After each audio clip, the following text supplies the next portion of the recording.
बरेच दिवस झालं इडली, डोसा, आंबोळे, उत्तापे, मेदूवडा असं काय केलंच नव्हतं. मग घरातल्यांना विचारलं, ह्यातलं काय करू?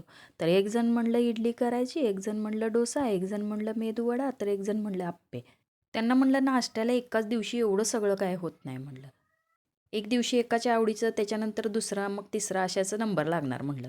मग काय नाही, आदल्या दिवशी डाळ तांदूळ भिजायला घातलं.